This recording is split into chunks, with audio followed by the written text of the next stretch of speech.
My name's Jeff Summers. I'm the author of the Avery Cates series of science fiction noir novels published by Orbit Books. And I'm here to read from book number 3 in the series, The Eternal Prison, which is just out, available everywhere. Please buy many, many copies. It's a beautiful piece of art, so even if you don't read it, buy it. On display or use it for useful household projects or whatever. So anyway, I'm going to be reading from chapter 2 of the third book, which is entitled Just Still Alive. And I'm going to be sort of jumping in the middle and reading a real brief passage, which is one of my favorites in the book. And I hope you enjoy it. Everything started to happen fast. The lights came on, super bright and terrible, clicking on with a sizzle, one bulb exploding at the sparks just about over my head. The light burned my eyes, making me squint and try to turn my head as much as I could. A door far up at the front of the car snapped open, a fat man framed in the entrance. He was tall and round and wearing a baggy police uniform, a crusher, a low-level cop. A gun was strapped to his hip, riding low because he had long arms. I peered at him with dry, scratchy eyes and considered. His face was flat as if he'd been stepped on in the womb and outlined by a black beard that was trimmed to a neat point. He stepped into the car and stopped. He looked around, his expression gaining a hint of amusement. The train was moving so slowly now I could feel every bump and twitch. "Welcome to Changara Penitentiary," the non-crusher said in a booming voice, a great voice, deep and rounded and with precise, particular enunciation, like he'd been to school. This was, I thought, either the system's most overqualified crusher or not a crusher at all, or something else I'd never encountered before. That thought was depressing. "This is your orientation," he continued.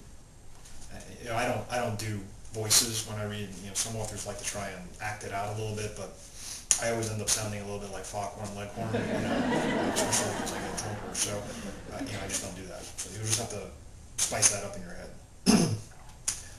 "This is your orientation," he continued, putting one hand on the butt of his gun, an easy, non-threatening gesture that drew my eye and made me nervous. I stared at his hand for a moment and forgot my fucking aching leg and remembered I couldn't move, not even to turn my head away. "It will last 36 seconds and will not be repeated." He looked around again, satisfied with the impression he was making.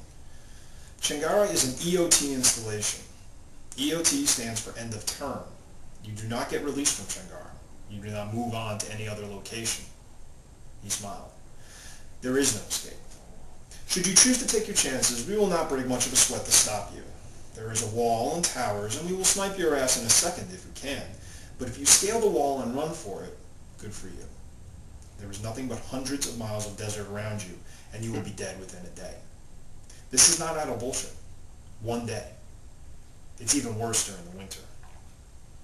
No one is being paid to protect you or keep you alive. You want to fight each other, kill each other? Go ahead. I don't get paid enough to stop you." He shrugged. "We log you in alive when you get here, and it's just paperwork for me if you die. A standard incident report.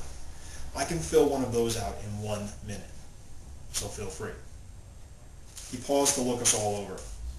"Some of you think, I'm sure, that because some cunt of a paper pusher put your name on a list, because some ass licker in an office somewhere decided to classify you as a person of interest, you have achieved some sort of protected status. Indeed, some of you may have been spared execution on the spot precisely because you are POI.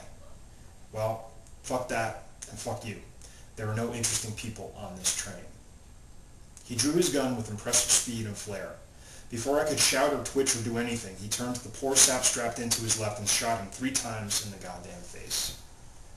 I saw the guy's arms and legs jiggle with each shot, and then he just hung there, the liquid sound of blood dripping onto the floor, clear in the sudden, mean silence.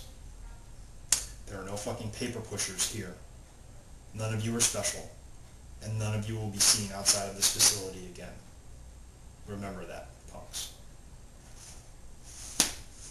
So, like I said, shortly a piece. Thank you. Don't forget, Eternal Prison, buy 4, 5, make great gifts. Don't forget. Thank you.